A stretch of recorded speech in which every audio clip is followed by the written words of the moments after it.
اللہ रब्बुल इज़्ज़त के बहुत बड़े वली गुजरे हैं जिनका नाम है हज़रत बहलोल दाना। एक मरतबा हज़रत बहलोल दाना जंगल में दरख्त के साए में अल्लाह रब्बुल इज़्ज़त की इबादत में मशगूल थे।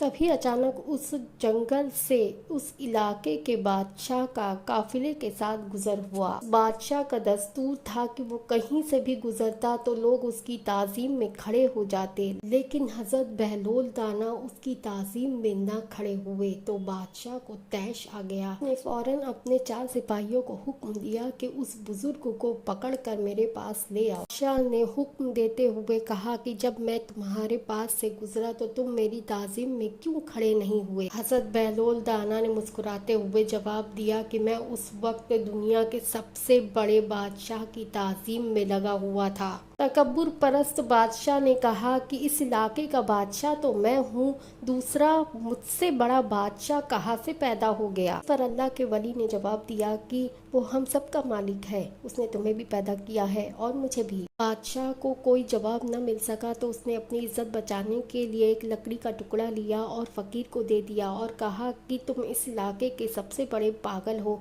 तुम्हें इससे भी बड़ा पागल कोई मिल जाए तो ये लकड़ी उसको दे देना। बहुत साल बीत गए। बहलोल दाना ने सुना कि वो बादशाह बहुत ज़्यादा बीमार है और उसकी आखिरी सांसें चल रही हैं।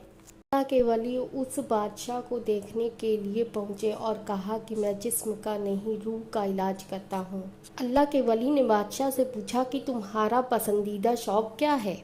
बादशाह ने कहा शिकार। इस पर अल्लाह के वली ने कहा कि जब तुम 15 दिन के लिए शिकार पर जाते थे तो उसके लिए 6 महीने पहले से तुम तैयारी ना करते थे? लेकिन तुम आज दुनिया से हमेशा के लिए जा रहे हो, क्या आखिरत की कोई तैयारी की है तुमने? क्या तुमने अपने छूटी हुई नमाजें पढ़ी? क्या तुमने रोजे रखे? और क्या तुमने ज़कात अदा किया?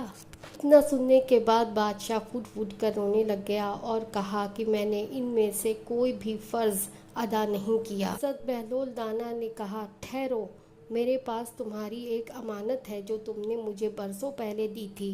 उसने अपने फटे हुए झोले में से एक कमजोर लकड़ी निकाली और बादशाह को थमाते हुए कहा कि याद है तुमने कहा था कि जब तुमको तुमसे भी बड़ा कोई पागल शख्स मिल जाए तो ये लकड़ी उसे दे देना। लकड़ी बादशाह को थमा कर बहलोल दाना चल दिए। जैसे ही बहलोल दाना उसके कमरे से निकले उसकी रूह फाख्ता हो गई।